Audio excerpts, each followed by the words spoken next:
খানম বুড়িগোয়ালিনী 4 নম্বর word CCTV engage প্রকল্প জবা উন্নয়ন দলের একজন সদস্য। লবণাক্ত বিশাল আমাদের এলাকায়, আর ওদেরও তাপ বেশি। নিশ্চিত যদি লবণ ওঠে উপরে তো এমনি তো সবজি তো নষ্ট হয়ে যাবে।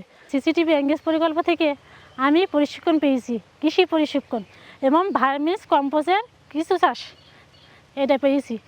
পাওয়ার পরে আমি দেখলাম আমার ছোট ছোট জায়গা আছে একটু কিছু লাগানোর জন্য, তাই ভাবলাম ছোটো ছোটো গাছ লাগে, যেমন মিষ্টি কুমড়া, লাউ, অল্প জায়গায় যেগুলো হয় বস্তার মধ্যে চাষ করেছি। কচুরমুখী, ওল, বাঁধাকপি, ফুলকপি, টমেটো, গাজর এইসব বিক্রি করি।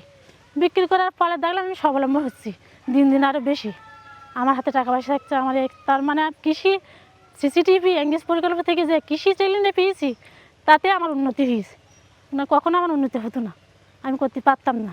আমার গাছগুলো অনেক সুন্দর সুন্দর হয় এবং সবজিও খুব টাটকা থাকে, সবাই কেনে গ্রামের মানুষ, আর নিজেরাও খাইতে ভালো লাগে। তো সিসিটিভিকে আমি ধন্যবাদ জানাচ্ছি যেন এইভাবে সবাইকে প্রশিক্ষণটা দেয় এবং সবাই যেন মহিলারা আমরা নিজেরাই বসে উন্নতি করতে পারি, কৃষির কাজ করি এবং বাড়ির সবাইকেও খাওয়াতে পারি ভালো সবজি।